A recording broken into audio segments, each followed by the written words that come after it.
में कोनो कलाकार खुशी बाड़ी मंच पर हाँ बाड़ी खुशी एगो तारा के गारंटी देता है कि जीवन में भारत देश के कतनो नंबर 1 कलाकार हुई हैं। हाँ जी वो अपने आप से घमंडी ना बनी है कि हम जाएंगे तो जमा देंगे, नहीं।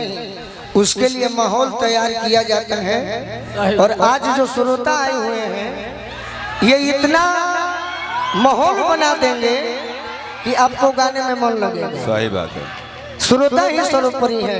तो हम अपने प्रतीक भैया से विनती करो कि वो गीत हम रौरा खातिर ना गाई तो हमारा मन ना लगी।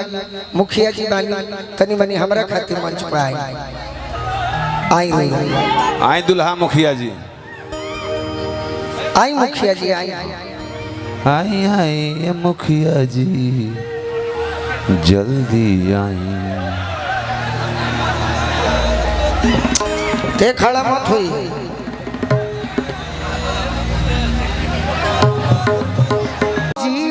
मर जा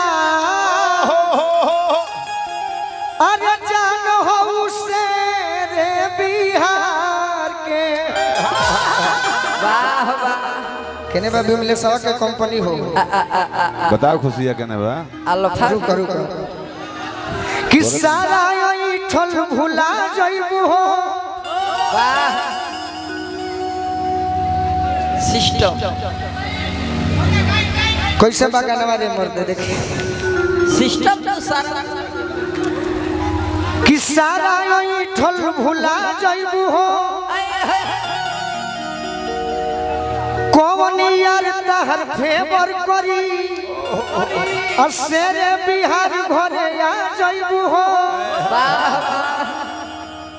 राइफल के नोक पर उठी तहर टोली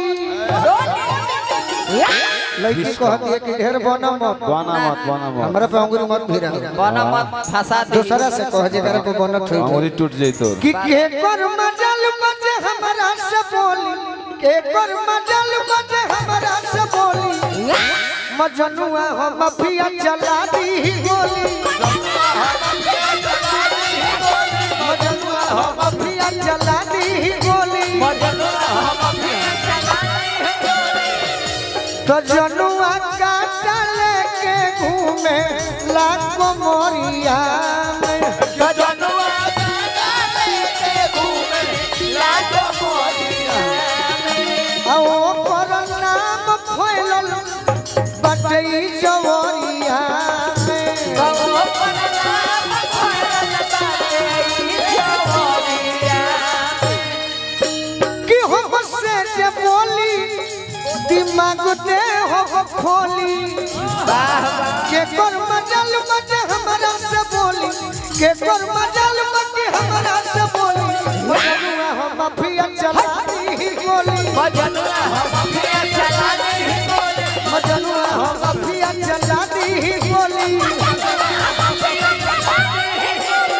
ये हमरा जितेंद्र भैया हैं कोपा थाना राधा फर्नीचर के मालिक। राधे फर्नीचर से 51,000 में एक घर गोलू राजा जी के सामान गए पटना फ्लाइट पर। लड़की एक लड़की हमारो को दे दे थोड़ो है और का दूगो बेडशीट हमरो मिलल भाई एगो हमरो गिटार छूट जाई गोलू रंग दरिया हो।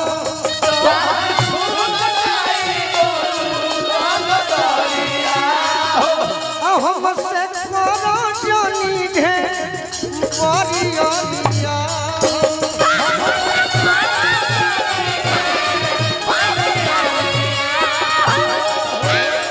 और हो